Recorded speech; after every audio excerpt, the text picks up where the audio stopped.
Gemeentehuis niet volledig toegankelijk. Robocup demonstratie.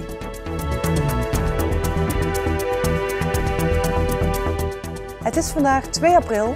Dit is het Pelemaasjournaal. Boulodroom Venray wordt op zaterdag 13 april om 12:30 's middags officieel geopend. De nieuwe Jeu de Boule accommodatie aan het Spulpark in Vlakwater werd in oktober 2012 in gebruik genomen. Een 9-tal clubs uit Venray en zijn kerkdorpen maakt momenteel gebruik van de overdekte accommodatie. Die bestaat uit 9 binnenbanen en 32 buitenbanen. Ruim 200 Jeu de Boules komen wekelijks in actie op de banen. Op zondag 21 april is iedereen welkom op de open dag. Alhoewel er met de 25,8 miljoen euro binnen het budget is gebleven, is niet iedereen even blij met het resultaat van de renovatie van het gemeentehuis. De toegankelijkheid van het gebouw laat volgens commissielid Leonie Ogarro veel te wensen over. Leonie zit in een rolstoel. Zij komt als commissielid wekelijks in het gemeentehuis en komt dan veel belemmeringen tegen.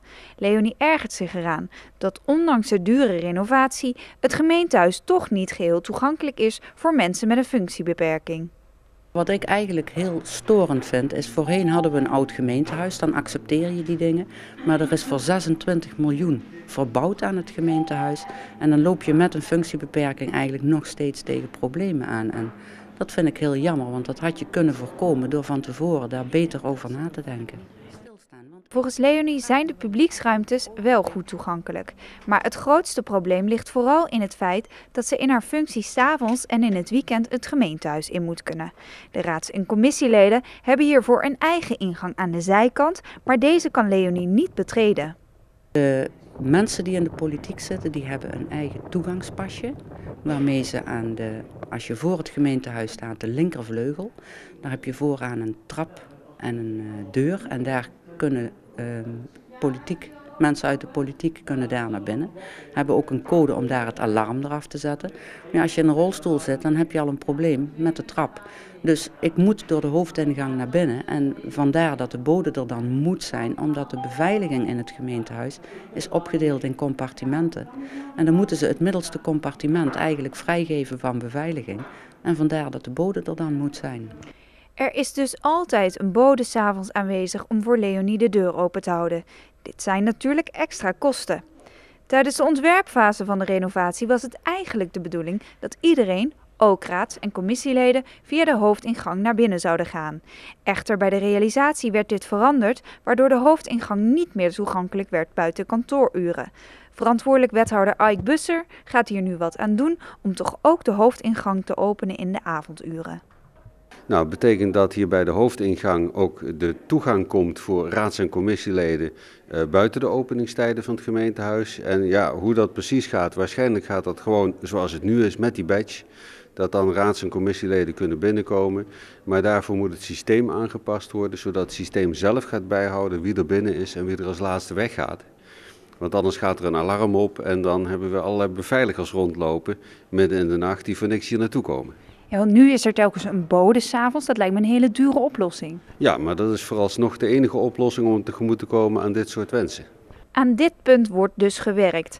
Echter, de ingang is niet het enige toegankelijkheidsprobleem. Volgens Leonie is er nog een ander groot probleem voor mensen met een functiebeperking.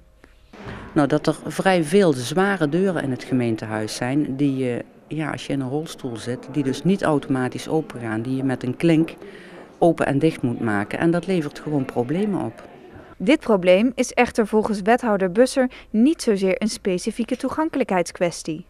Dat geldt voor iedereen die die deuren moet openen. Ze zijn redelijk zwaar omdat daar drangers op zitten. Dat heeft te maken met brandveiligheidsvoorschriften.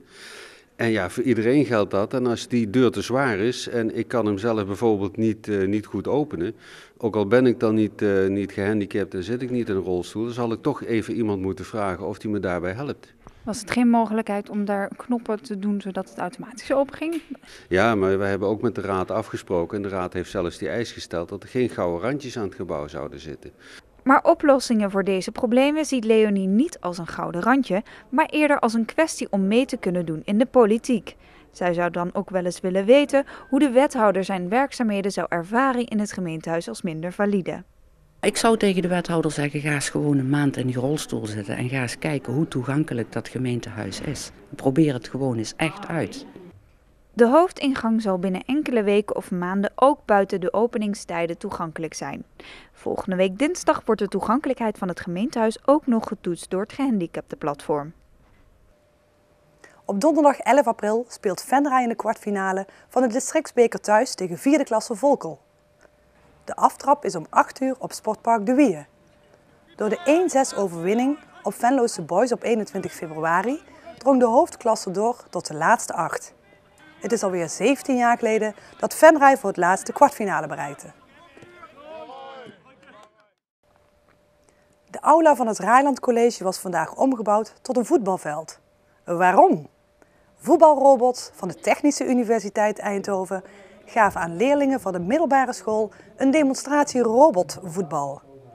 Studenten van de TU deden dit om het WK RoboCup 2013 dat in Eindhoven plaatsvindt te promoten.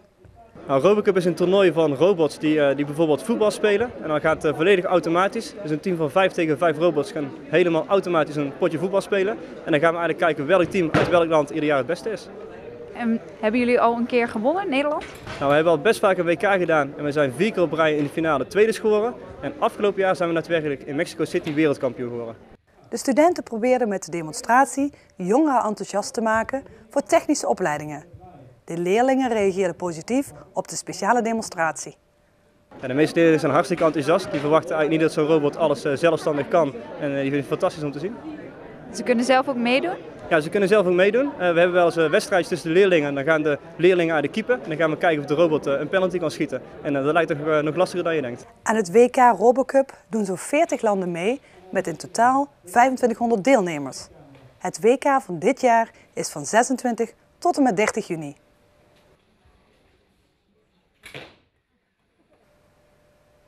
Tot zover dit Pelemaasjournaal. Tips kunt u mailen naar de redactie. Deze uitzending wordt herhaald tot en met woensdag 12 uur 's middags. Woensdagavond is een nieuwe uitzending van het jongerenprogramma Spang. Weer of geen weer, bij ons is het altijd vakantieweer.